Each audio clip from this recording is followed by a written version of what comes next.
Olá, aluno! Eu sou o professor Pedro Silva, da disciplina de Projeto de Desenvolvimento de Sistemas, da ETEPAC, e vamos estar aqui estudando um pouco do processo de desenvolvimento para que um software possa ser, desde o seu início até as evoluções previstas, colocado em prática. O objetivo dessa disciplina é basicamente estudar como funciona um processo de desenvolvimento de um sistema e, em seguida, nós vamos também estudar um pouco sobre qualidade, como aferir qualidade desse produto e dos processos que são utilizados para este. Na nossa primeira competência, vamos focar exatamente na questão do processo. Então, todos vocês, de alguma forma, utilizam algum tipo de software, seja no computador, seja na rede, na web ou aplicativos de celular. Mas já se perguntaram como esses aplicativos são produzidos? Como é feito em cada etapa para que ele seja posto em prática, para que você, como usuário final, possa ter acesso aos seus recursos? Então não foi sempre assim como vemos hoje. Hoje é muito simples ter um aplicativo, é muito fácil, aplicativos surgem todos os dias em diversas plataformas, mas não foi sempre assim. Então, para que possamos ter acesso a esses softwares de forma muito fácil, muito simples, existe um processo para que eles sejam construídos, mas não foi sempre assim. Então, para entender como esse processo se iniciou, vou falar rapidamente sobre a crise do software. Então, os computadores, inicialmente, eles tinham aplicações militares. Com o fim da Segunda Guerra, eles passaram a ter outras aplicações. Passaram a ser aplicações comerciais, basicamente. Para se produzir esse tipo de software, era necessário um processo. Como era inicial, não era muito bem definido esse processo. Então, existiam diversos problemas nesses processos, que eram a questão dos cronogramas, dos requisitos, do gerenciamento, da manutenção e evolução desses softwares. Tudo isso gerou uma crise de desenvolvimento. Então, foi necessário se fazer um estudo para se criar processos para que o desenvolvimento fosse fluido e contínuo e não apresentasse mais esse tipo de problema. Daí nasceu a engenharia de software. A engenharia de software, como vocês podem observar nessa figura, ela é basicamente a utilização de ferramentas, métodos e processos, que nós vamos ver mais à frente, com foco na qualidade. Então, o objetivo da engenharia é produzir de maneira sistemática, ou seja, de maneira que todas as etapas sejam bem conhecidas, bem definidas e com bons resultados, um software que tenha um prazo real e um custo viável. Então, nós vamos entender durante essas duas próximas competências como funciona esse processo de desenvolvimento de um sistema. Como vocês podem ver também na figura que está sendo mostrada agora, os papéis que são necessários para que um software entre em funcionamento. Então nós temos um analista, nós temos um desenvolvedor, que é a pessoa que vai de fato codificar o programa, testadores, que vão verificar o pleno funcionamento desse sistema. Temos também gerente de projeto, porque num projeto com diversas equipes, atividades, existem vários problemas de cronograma, de atividades, de pessoal. Então é necessário ter uma pessoa para gerenciar toda essa equipe e todo esse processo. Então, o que é um processo de desenvolvimento de um software? É um conjunto de atividades, certo? Podemos entender assim como um processo, um conjunto de atividades, em que cada atividade tem o seu resultado, que vai auxiliar na construção de um software completo ao final desse processo. Esse processo ele tem diversas atividades, então podemos entender como especificação de requisitos.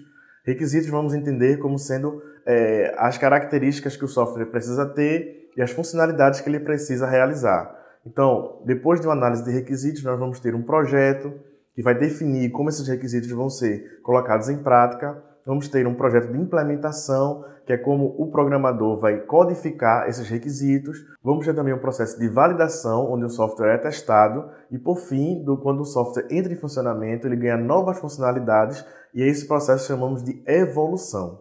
Então, o resultado de um processo de desenvolvimento de sistemas ou de um software é um software em funcionamento, certo?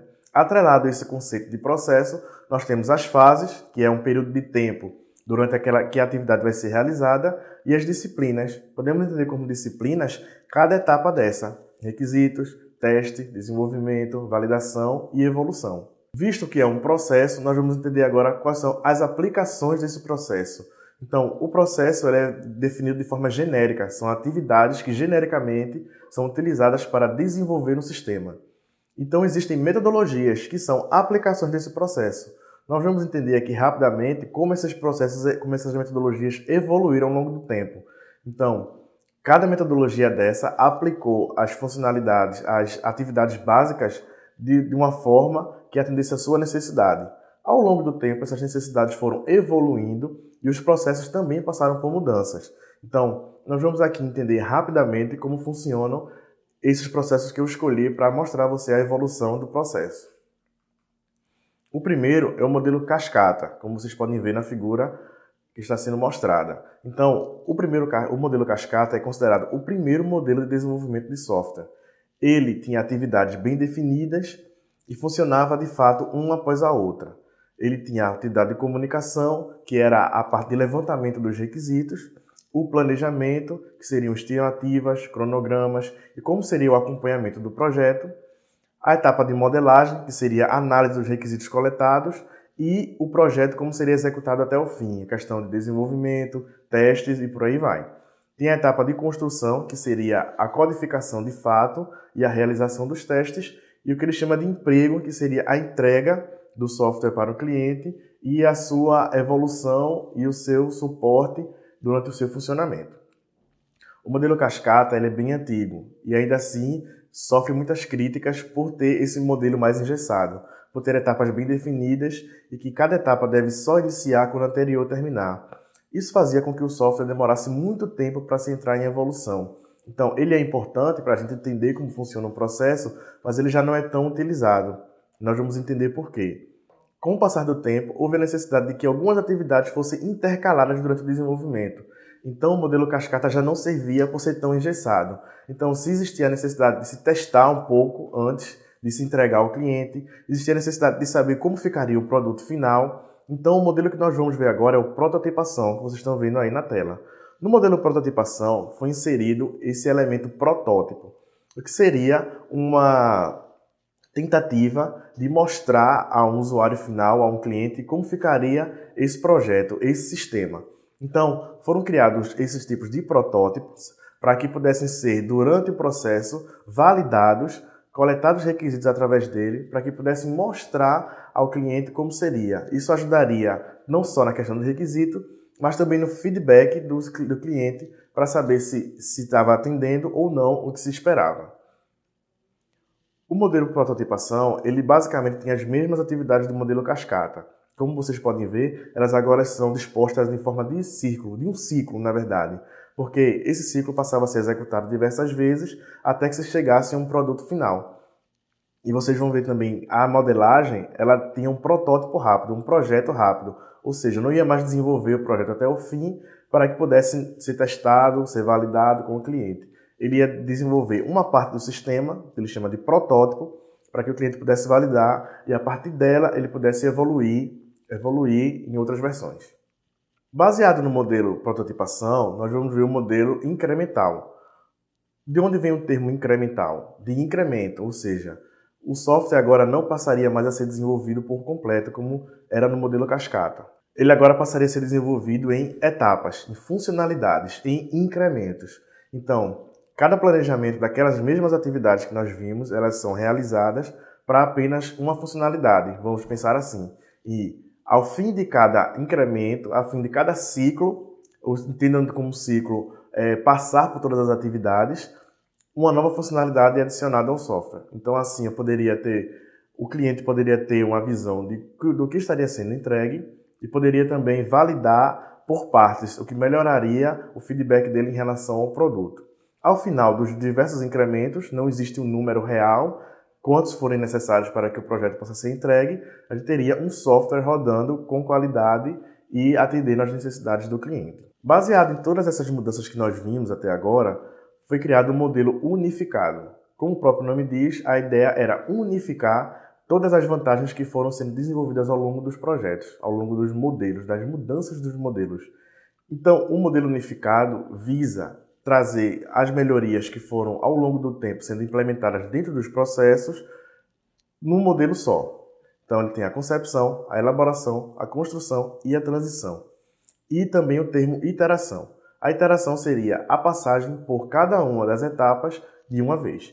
Cada vez que o modelo passa por essas etapas, ele desenvolve uma parte do sistema. Então lembra muito o modelo incremental. E a ideia é exatamente essa, é ter o software sendo desenvolvido aos poucos, de forma incremental, focado nas necessidades do cliente e com cada fase bem definida. A concepção é aquela fase inicial, onde os requisitos são coletados, onde as definições são feitas para que o software possa funcionar. Em seguida, a elaboração, que é o planejamento de como vai ser executado o projeto, a fase de desenvolvimento do projeto, a fase de testes, a fase de entrega do cliente e a fase de evolução.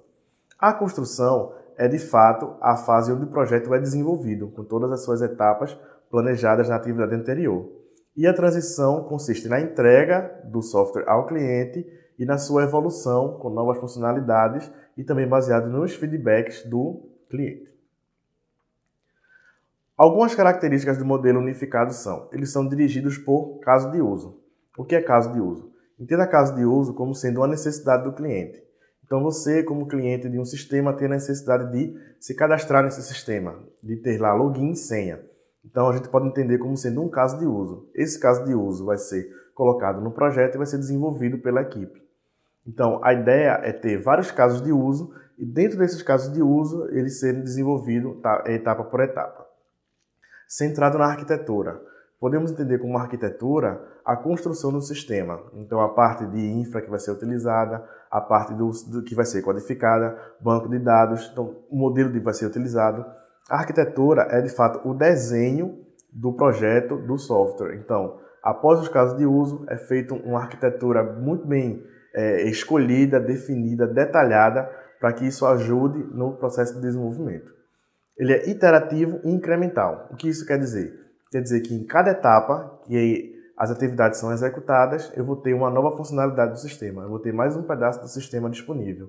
Isso auxilia de forma que melhora o desenvolvimento das funcionalidades, são focadas naquelas funcionalidades, ajuda o cliente a entender o que ele está recebendo e ajuda também a validar. E de acordo com a validação que é feita não só pela equipe, mas pelo cliente, essa melhoria pode ter um resultado ainda maior devido a novas necessidades e a diversos pontos de melhoria que é enxergado pelo cliente. Por último, nós vamos entender o que tem de mais recente nos modelos de desenvolvimento de sistemas, que é o modelo ágil. O nome ágil já dá a entender que era necessário ter um desenvolvimento ou uma entrega de produto mais rápido ao cliente. Então, baseado ainda nessas evoluções, foi-se criado um manifesto ágil. Isso está mais detalhado ainda no nosso caderno. Então, você vai poder ler o que era o manifesto ágil, quais são os itens do manifesto ágil e o que cada um prega. O que nós vamos aqui mostrar é uma revisão bem rápida do que seria o modelo ágil. Existem diversos modelos ágeis. Vocês podem acessar os links que deixamos para vocês com material complementar e conhecer outros modelos. Nós aqui vamos utilizar o Scrum. O Scrum é um modelo ágil baseado nas evoluções do modelo unificado e que insere alguns elementos novos que nós vamos entender rapidamente, como você pode acompanhar na figura que está sendo mostrada. O Scrum tem a figura do backlog. O que seria o backlog? O backlog seriam os casos de uso do modelo anterior. São as necessidades que o cliente quer que sejam desenvolvidas para resolver os seus problemas. Então é feito diversos casos de uso, que a gente chama de backlog, e eles são listados para a equipe de análise. Após essa análise, é feito um sprint backlog. Primeiro, vamos entender o que é uma sprint. A sprint é uma entrega. Nada mais é do que uma passagem por todas as etapas do processo, entregando um software ou uma parte do software ao cliente.